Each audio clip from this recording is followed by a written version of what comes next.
Well, we've been watching Tropical Storm Erin developing off the coast of Africa the past few days, and now she is only getting bigger. Meteorologist Christian Bridges is here to break down where she could be heading next. That's right. Yeah, so the big question has been, is this eventually going to get close to the United States? And the good news is things have been trending away from that. So that's some good news here. But it's still so far away, can't completely count anything out just yet. And it's still very likely to become our first hurricane and probably our first major hurricane of this season. So it's not looking like too much right now. It's been very weak. Part of the reason for that is that it's been moving incredibly quickly. Notice it's moving to the west at 20 miles per hour. It's moving close to 25 miles per hour yesterday. So as it slows down in the next few days, that will help it better align itself, and it will likely strengthen quite a bit. But for right now, pretty weak storm with winds only around 45 miles per hour.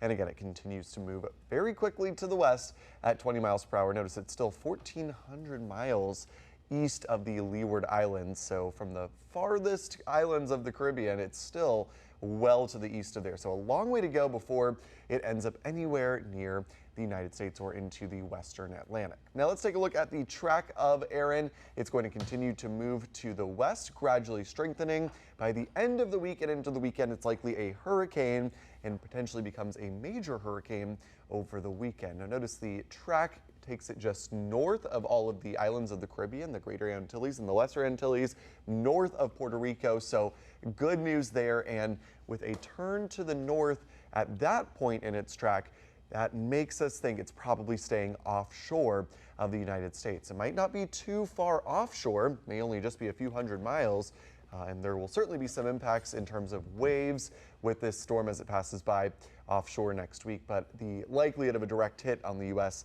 looks to be decreasing. Again, still can't rule this out. This is still almost a full week, if not more than a full week away, but the odds of it impacting the U.S. at this point are pretty low. In fact, the odds of it impacting land in general look to be decreasing. It's probably going to stay well to the north of the Caribbean.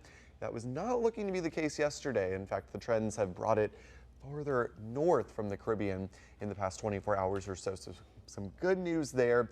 But again, we'll continue to watch this as it will be a little uncomfortably close. As we like it to be east of Bermuda, it's going to be passing between Bermuda and the U.S. East Coast. So you know, you never know what could happen with that. It could end up trending a little closer to the U.S. and maybe bringing some sort of bigger impact. But at this point, that is very unlikely. So most likely setup, Erin, it goes between these two areas of high pressure. We've got this little dip in the jet stream over the northeastern U.S.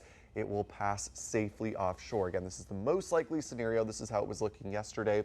Even more so, this is the most likely scenario today. Less likely but possible that high pressure out in the Atlantic ends up a little stronger, pushes it closer to the U.S. at the end of its track, but it does seem more unlikely at this point. In fact, all models in great agreement with this. This is the European model, usually very accurate, and now not even a single one of its model members here are bringing it into the U.S. Some of them bring it close, but not enough to have any big impact. But I bet surfers in Maine watching this forecast, this is going to be great next week. We're going to have some huge waves. So if you've got a beach vacation planned next week, keep this in mind.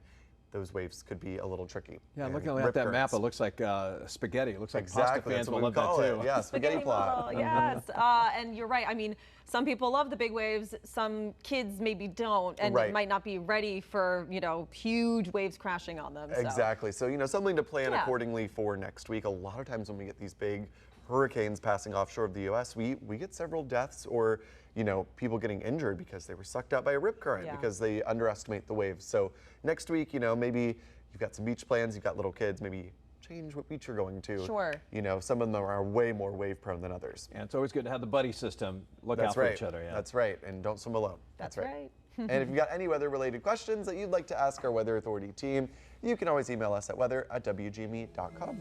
Just ahead, making life